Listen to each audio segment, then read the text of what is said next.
এক ব্যক্তি একটি গোলাম ক্রয় করল। গোলাম সেই ব্যক্তিকে বলল, হে আমার মুনিব, আপনার নিকট আমার 3টি আবেদন পেশ করতে চাই। 1 নম্বর, নামাজের সময় এসে গেলে আপনি আমাকে তা থেকে বাধা দেবেন না। 2 নম্বর, আপনি আমার দ্বারায় খিদমত গ্রহণ করবেন দিনের বেলায়, রাতে আমাকে আপনার খিদমতে ব্যস্ত রাখবেন না। 3 নম্বর, আপনি আমার জন্য একটি ঘর নির্দিষ্ট করে দেবেন, তাতে আমি ছাড়া কেউ যেন প্রবেশ না করে।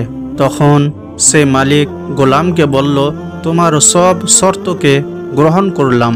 মালিক সে গোলামকে বলল, তুমি এই ঘরগুলোকে দেখো, কোনটা তোমার পছন্দ। তখন গোলাম ঘরগুলোর চারপাশে প্রদক্ষিণ করল।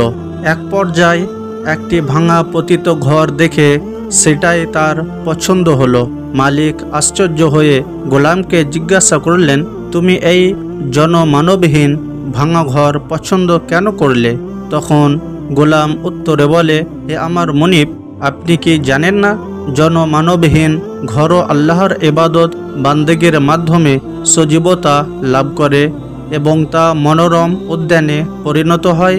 গোলামটি উক্ত ঘরে রাত যাপন করতে লাগলো। এক রাতে তার মুনিব বিনোদন ও মদ পানের আসর জমালেন। যখন রাত দ্বিপ্রহর হলো এবং তার সঙ্গী সাথীগণ যার যার গন্তব্যে বিচ্ছিন্ন হয়ে গেল, তখন তিনি বাড়িতে পায়চারি করতে লাগলেন। এক সময় তিনি গোলামের কক্ষের সামনে দাঁড়ালে হঠাৎ তিনি লক্ষ্য করে দেখলেন তার কক্ষে একটি নূরের ঝাড়বাতি আকাশ থেকে ঝুলছে, আর গোলামটি সেজদায় লুটিয়ে পড়ে স্বয়ং আল্লাহর কাছে কেঁদে কেঁদে আবেদন জানাচ্ছে। সে বলছে, হে আমার মাবুদ, তুমি দিনের বেলায় আমার উপর আমার মুনিবের সেবা ওয়াজিব করেছ। যদি তা না হতো তাহলে দিবানিশি আমি তোমারই ইবাদতে মগ্ন থাকতাম। হে আমার মাবুদ, তুমি আমার অপরগতা ও অক্ষমতা কবুল করো। তার মালিক গোলামের দিকে তাকিয়ে থাকলেন। এক সময় শুভে সাদিক উদয় হয়ে গেল। তখন নূরের সেই ঝাড়বাতিটি আকাশের দিকে উঠে গেল আর ছাদ বন্ধ হয়ে গেল।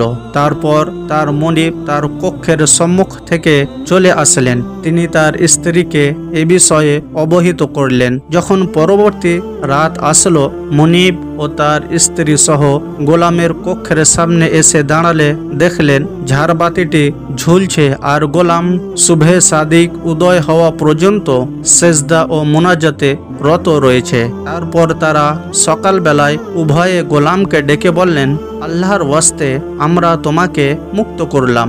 ফলে যে তুমি আল্লাহর কাছে উজুর ও আপত্তি পেশ করছিলে তার ইবাদতের জন্য অপসর হয়ে গেলে।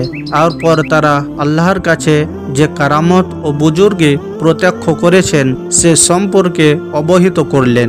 এই কথা শুনে সে আল্লাহর ওলি অর্থাৎ গোলাম তার হাত উত্তোলন করে বলল, হে আমার মাবুদ, আমি তোমার কাছে প্রার্থনা করেছিলাম যে তুমি আমার গোপন তথ্য কারো কাছে প্রকাশ করো না এবং আমার অবস্থা কখনো ফাঁস করবে না। তুমি যখন তা প্রকাশ করে দিয়েছ, কাজেই তুমি আমাকে তোমার কাছে উঠিয়ে নাও। এরপরই সেই গোলাম অর্থাৎ আল্লাহর ওলি মৃত্যুর কোলে লুটিয়ে পড়ল।